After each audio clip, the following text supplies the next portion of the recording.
So we are back with confident in your skills and abilities, lesson 3. In this lesson, though, we are going to talk about your next move. Now, for those of you who might have just looked at the topic and wanted to dive right in, I'm going to encourage you to go back one lesson and complete the matrix on your core competency first because it's going to help as it pertains to completing this one. All right, so you see on the screen is my example for the next move decision matrix. And in this lesson, what you want to do, right, because we're taking action here and we're putting together a process, or I've given you the steps so that you can get to clarity at the end of it. So, in the previous lesson, you wrote down all your core competencies and the level to which you were competent. In this lesson, we are going to look at our options for utilizing those skills, right? So, hence your next move decision matrix. And so you'll see that at the top of my screen, we have all the possible career possibilities. Now, for me, because I'm using myself to some extent as an example in filling out this matrix, we have starting my own business, continuing in risk management. Do I want to transition to tech? A promotion at a new company or a new firm?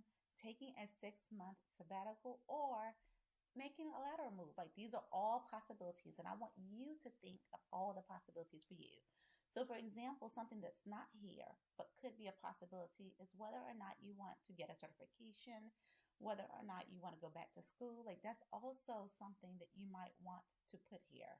And then you'll see in the first column, if you go down, the options, or I'm sorry, how those things might be impacted. Now, one of the caveats I want to give here with this decision making is that you have to weigh the balance between the numerical outcome of this matrix and what feels good to you, right? Let's not just look at it logically. And I know many of us, especially as driven women, want to just look at the logic in it. But logic doesn't always align with how we feel about something. So I want you to just keep that in mind.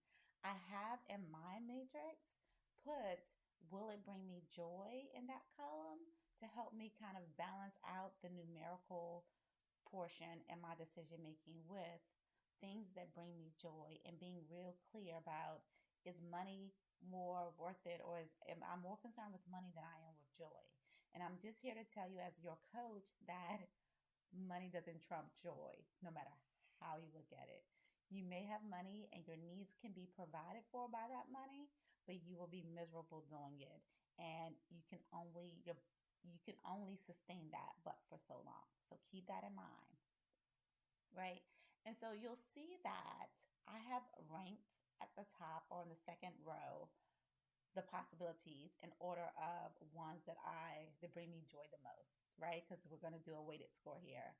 And then in that second heavy matrix, you see all the kind of considerations. Your considerations may be different, and that is okay.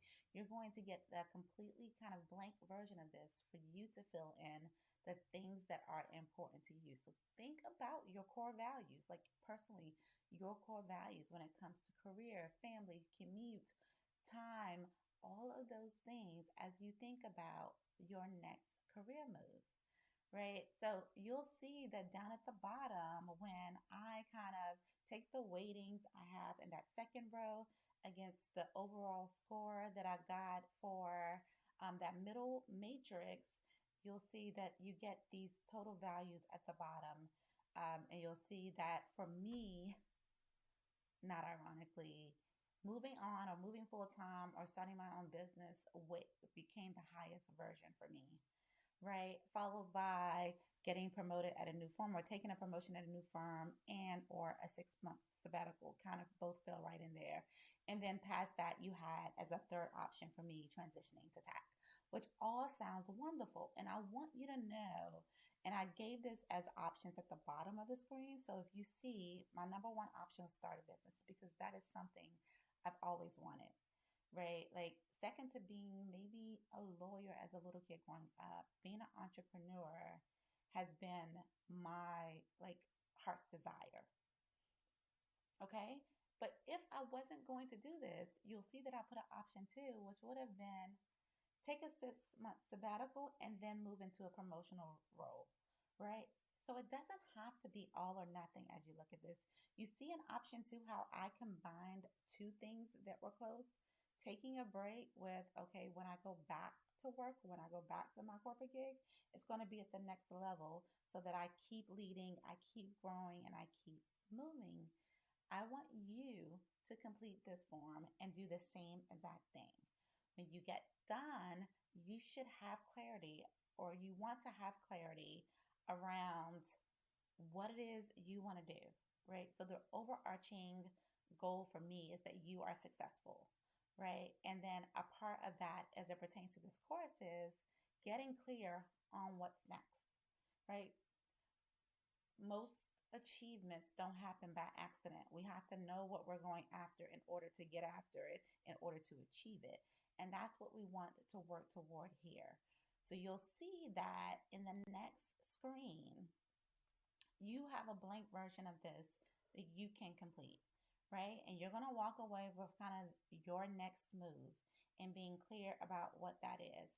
Make sure you come back in the Facebook group and tell me what you've decided, right? I want to hear about where you landed and maybe even where you were surprised about your next move or any aha moments that you may have had.